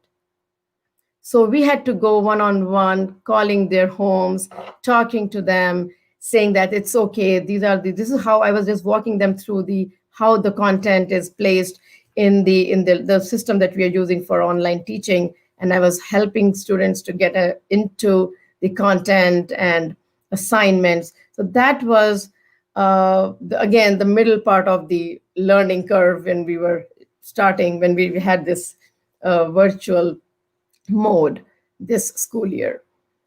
Uh, then I was also, as teachers, there were also learning gaps, which I found were major. So some students, although they have been great kids, they have been great students all there, in elementary and middle school. And my major fear is that there are learning gaps because the students will lose the interest. Because I teach biology, and students, if they are not able to see the hands-on labs, or I mean, I'm doing virtually, we are doing simulations. Still, students have to see and feel and interact in the class and have the relationship with the teacher, and they enjoy the subject. And the problem is now they lose the interest in the subject. And once they lose the interest in the subject, it's very difficult to bring them back. Again, I will say high school is still, they're in the process of learning, they're maturing, they're not matured yet. So we have to sometimes handhold them to get to a point where they need to be, or they are ready for the college. So that's where I feel my role as a teacher needs to be, I want to do more for them. That's where I am. From the student, I think the student-teacher relationship helps students to learn more effectively, bringing in the joy of healthy interaction. So that's what we are missing. But at the same time, I am also looking at good things. I mean, whatever is given to us, I try to make the most of it, and make to remove the monotony. We try to do different things for students and make it more interesting. I mean, that is how we have to work with what we have. So that's my attitude. But I'm still going over the important things that I am experiencing as a teacher. Some students, I said that some students just withdraw themselves in the virtual environment. That's where my concern is, because once they withdraw themselves, it becomes, and although they're very smart and intelligent students, and then they are not able to adapt as well as they could, or so they don't reach their full potential. So that's one of my other concerns. Students miss their friends, sports activities, extracurricular. In high school, it's a lot of those things also that they love to come to, which may lead to depression and failure in school. I mean, again, this is a little bit on the extreme side. I don't want to be on so much on the negatives, but these are some things to just keep in mind as as parents, as teachers. So we have to be more flexible, more accommodative, more generous with our students, instead of just being strict with that. They're why they're not attending the classes, and just be strict with them. So I have changed the way I teach. I've changed my perspective on that this year, and I've seen that how much changes I have to make to accommodate my students. So that has also been a big experience, and I think we can do what we can. Uh, so this one is some strategy that may help. I think I teach typically every day via Zoom, and then they're assigned in the assignments, and their content is posted on the Canvas, which is a learning platform, virtual learning platform that our school, our district has hired. So we are using that, but we have to have live classes every single day. So what has helped me in my teaching is that, uh, I mean, sometimes we have to see what works for us, what does not work for us. So small group tutorial every day. We have, a school has provided a separate class period for tutorial. That means students one-on-one, they can just have a small group and then they can check with me. Sometimes students hesitate, they don't talk to me in the entire class. I have a typical class of 30 students. So they interact with me a little bit, but some of them do not. So for them, we have very small group sessions, so that they can talk to me freely, and I can help them to understand if they have missed anything important, or I can go over the content with them. So that strategy is helping a lot of students. So our school came up with one help for the teachers and students. So this is something that is helping. That is small tutorial session via Zoom only every single day, where students are free to come and check with the teacher. The other things that I'm using, which has helped me as strategy, is that some Zoom features like chat box. During the class instruction, I can go over, or I can check for understanding. Are they understanding the content? I make it interesting by giving them open-ended questions, and they all chat privately with me, or we have open-ended questions, so that I know the entire class is engaged in one of the important question that we are going over in the class, or important content question. So that is helpful. Breakout rooms, as I think Dr. Jyotsna also mentioned, these are also helpful, because then we can break the class into small groups, and they can talk and discuss, and then we all come together. So this is also helping, and they like the different things that they do in the class. Then polls is also effective, and we have one question, and we can check for understanding how they are doing, and we can have the percent of how many kids are getting that one question right or wrong. So these are something that are helpful. And there are other things also I use, like simulations during the class. I use a video for biology. Then we talk about it. We pause the video, so they just get some feeling of, okay, this is not just lecturing.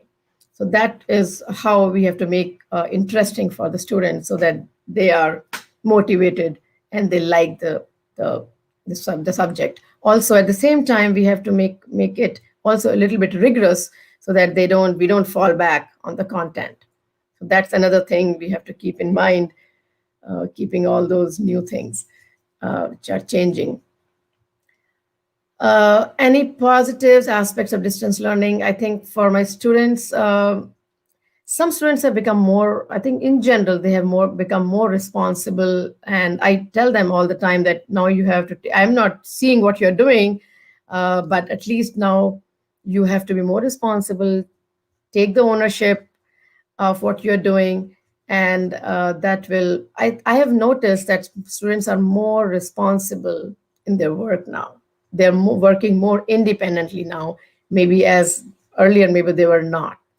So that is a plus. And we have to keep motivating the students and encouraging them. That is another thing I thought is also helpful.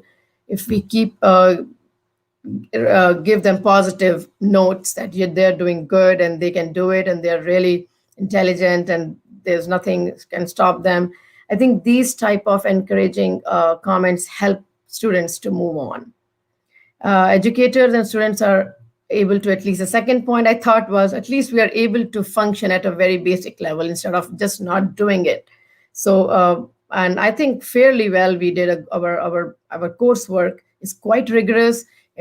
We are not going like running down the quality of our education, but at the same time we cannot do all the things that we are doing in person, but at least we are valuing what we have.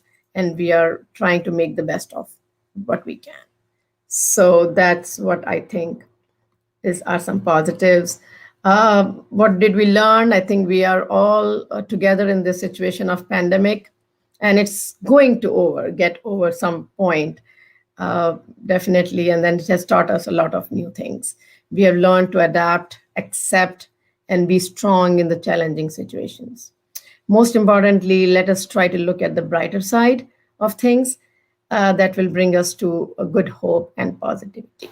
Thank you so much. Absolutely, Dr. Shali. I really agree with you. The point has that online has been the teachers are effectively using it to get connected with the students, and many positive sides you highlighted. I'm really happy, and you could take us through the what is happening in America, and I could see on your screen right now there it is around 11 now, but still we could have this sharing of information due to this technology. Yes, thank you so much for giving me the opportunity to share my experience. It was my pleasure to share my experience of high school teaching distance learning. Thank you so much. Thank you, ma'am. Thank you. Bye. Now, dear participants, Dr. Sunita Magre wanted to join our live streaming, but due to some technical glitches, she could not join. She has wished her best wishes for our conference. I would like to request Dr. Sangeeta to introduce Dr. Sunita, who is in charge of sub-campus Mumbai University, which is situated at Thane. Thank you, Sangeeta. Thank you, madam. It's an honor itself to introduce our loving professor cum director, Thane Subcampus, University of Mumbai. She is a stunning, tireless, and dynamic lady, having intensive exposure to the intelligentsia. She is the statutory authority of RRC, member of BOS in Education, Vice President in ICWDC, and a member of Senate University of Mumbai. Her remarkable administrative work includes professor, director, guide,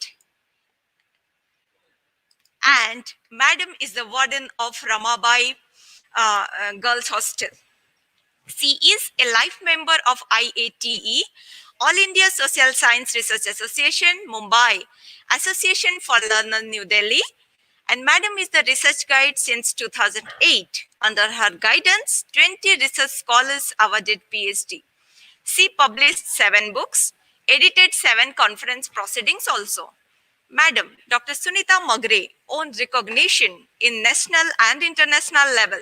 Professor Indira Parikh Award, President of Education, and she also the subject committee member. She is the President of Marathi Shikshan Shastra. With these royal credentials, we have amongst us Dr. Sunita Magre ma'am. Welcome ma'am to this international e-conference. We always need your blessings. We always need your advice. Welcome to this international e-conference, ma'am. Welcome, ma'am.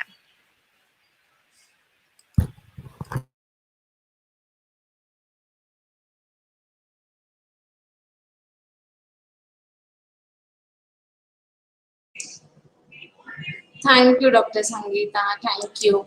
Now,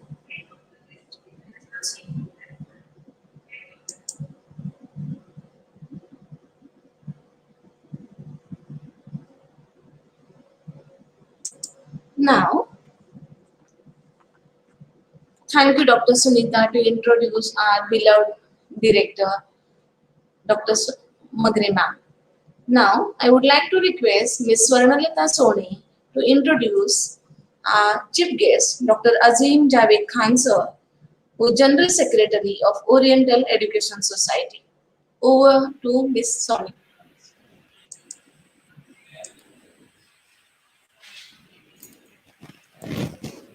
Thank you, ma'am. Very good afternoon, everyone.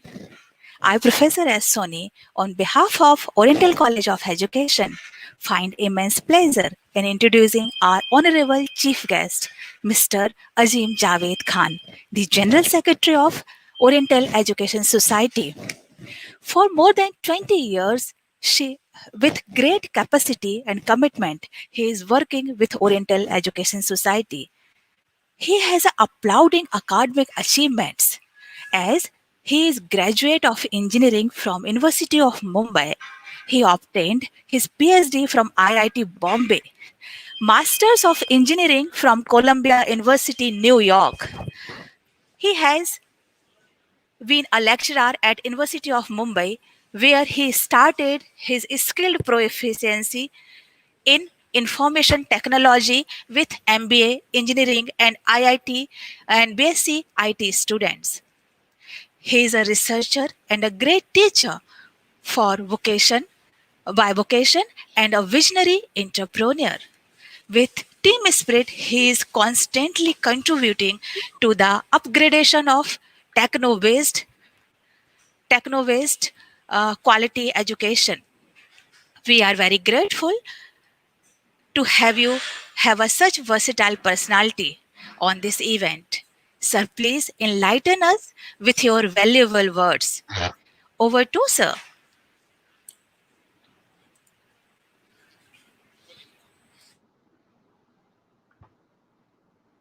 Uh, Good morning, everyone. Hi. It gives me great pleasure to be here and to see all of you people also here. When I was first invited for this, one of my first questions was why me? Because although I have taught before, I'm not actively teaching nowadays. But after listening to the three outstanding keynote talks today, I am very, very happy that I was invited. I think I really would like to thank all the three speakers for giving such varied perspective, but at the same time, very crucial things for us to know as teachers. And by the way, two of the speakers are from US. It's pretty late in the night for them, and this just speaks to the kind of noble task that teachers do, which is striving day in and day out, even on weekends, even at nights. Thank you. So my my takeaway from this conference is to be able to understand how to best address the needs of our students and do that effectively within the constraints that we have. We saw from the talks by uh, Professor Patnaik, Professor Mathur, and even Dr. Mungekar that there are a lot of challenges. And we got to see how the best country in the world actually handles them.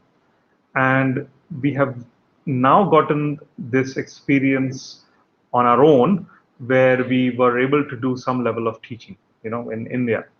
Now, with this additional knowledge that we have gained, we can do the best of both worlds, learn something, or even from the papers that are going to be presented today, learn from that and see going forward what we can do.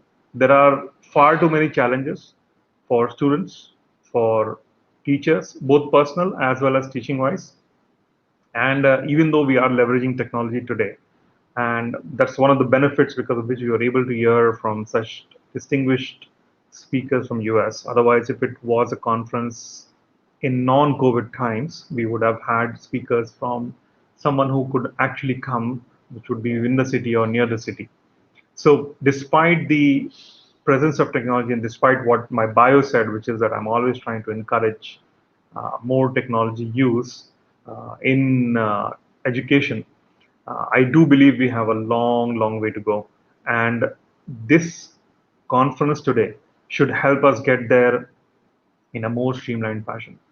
I want to congratulate all the papers who have been accepted and published, all the writers, all the authors, all the teachers. I want to congratulate the team which is managing this. So the principal and her support staff who were able to do this um, event for all those people who can benefit from this, which is not just the teachers, but more importantly, the students. Thank you, everyone. And I'm looking forward to seeing what more insights and valuable information you get. I want to thank and welcome you on behalf of the management. But and we as a management of the college keep facing daily many problems related to how do we best serve our students and our staff. Students come first, staff come second. That's typically the way it happens. Unfortunately, because we have more responsibility. Students are younger. They cannot adapt, adjust, and they rely on us. But at the same time, we want to do the best we can for both. But we try with students first. So these sort of things that you are doing for the student community is the things that we as management will end up using. So thank you so much, and best of luck.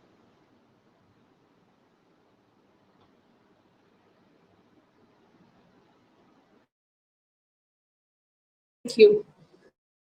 You are truly a change maker, and you are path breaker. You are a role model for a youth like us in India.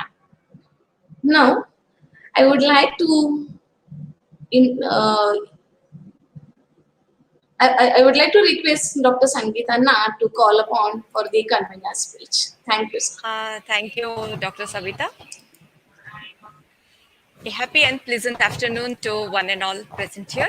Honorable Chief Guest, Dr. Azim J. Khan, sir, General Secretary OES, Special Guest for the Conference Chairperson BOS, Director, University of Mumbai, Thane Subcampus, Dr. Sunita Magre, Madam, Honorable General Secretary OES, Mr. Wasim Khan, sir, Treasurer Mrs. Humera Khan, Madam, Honorable CEO, Dr. Haidar A. Karar, sir, Keynote speakers Dr. Mungekar, Dr. Josna Patnaik, Dr. Sally Mathur, all invited principals and participants from the different colleges of Maharashtra as well as India. On behalf of entire OC team, I deemed it a great honor and privilege to propose this vote of thanks as well as convener speech on this occasion. It's rightly said, gratitude is not only the greatest virtue, but also the parent of all others. I must mention my deep sense of gratitude to the management, Oriental Education Society, for the encouragement and unstinted support to organize such kind of programs. This is the tradition of OCE. A big thank you to the Honorable General Secretary, Mr. Wasim Khan, sir. You are the motivating force for all the youngsters and the new generation, sir. I wish to express the sincere gratitude to the man who developed the tradition of expanding this educational research knowledge in the era of education and technology. Sir, you are having the immense knowledge which shows keen interest in educative the mass. Dynamic personality, our chief guest, Dr. Azim Khan, sir. Thank you, sir, for accepting our invitation. Dr. Josna Patnaik, madam. Thank you, ma'am, for gracing the occasion. Today, it's a blessed day. Madam, your presence and gentle words of appreciation which inspires us a lot. Once again, thank you so much for your wonderful speech. Hope we get chance to hear such words in the near future. I express my heartfelt thanks to Dr. Sally Mathur, madam, who spares her valuable time and joined us. You accepted our invitation, contribute to such a supportive environment for conducting such conferences. Thank you, ma'am. So here, today we can summarize this conference with all your valuable thoughts and the ideas that hope that we will be implementing in our near future. We'll take care of your words and that we will do in our practice. With COVID-19 pandemic situation, a lot of teachers are facing very unique challenges. This challenge demands that they should go through digital transformation overnight. They suppress their inhibitions, they forego their privacy because children learning is at stake. This pandemic has forced the teachers to start using technology for distance and remote learning. However, this paradigm shift to online education has brought up an array of challenges in the field of social, economic, and educational world. It has also sparked fears of an impending the economic crisis, the recession, social distancing, self-isolation, and it reduced the workforce along all the economic sectors, which caused many jobs to be lost. Schools have closed down, all the needs for commodities and manufacturers products has decreased. In response to this global outbreak, here we summarize this socioeconomic effect of COVID-19 on individual aspects of world economy. And we here today have such eminent personalities who has discussed on the impact of this lockdown, this COVID-19 pandemic on social, economic, health, and educational programs in India as well as all over the world. As there is a dire need of grassroots level discussion, so after this session, we have planned an interaction session, that is paper presentation. But here, before concluding, let me thanks to all the invited principals of different B.Ed colleges of Mumbai, Navi Mumbai, and different states of India. A big thank you to Ajanta Publications, the publishers, Binay Hatole sir, Gaurav, and all the members who are associated with this conference. After all, we are publishing all the papers in our proceedings. That is ISSN number having 6.399 impact factor. An event like this cannot happen overnight. The wheels started rolling weeks ago. It requires meticulous planning, concerns, effect, and a bad eye for detail. So we all are very fortunate, the OCE team who all motivated us to do such work. I thanks all my energetic staff. I thanks the navigator of the whole system, our principal, Dr. Rihana Inamdar, conference coordinator, Mrs. Swarnalata Soni ma'am, and none other than our whole soul team, our IT staff. So here I conclude with this session. A hearty thank you to all of you. Thank you, ma'am.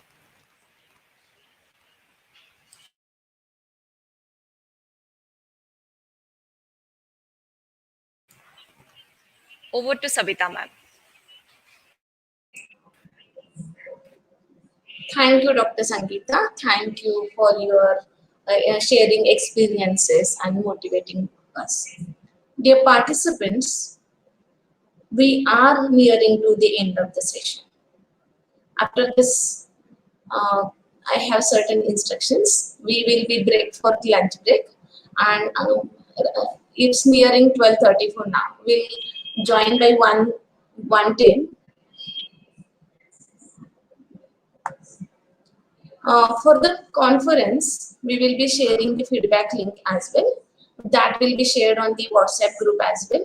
The e-certificates will be made available on the our College of Education website. We'll update you on about it from time to time. Let's wind up the session, end up the session by playing a national anthem. Dear participants, I request you to rise for the national anthem. I request Mr. Salim sir to play the national anthem.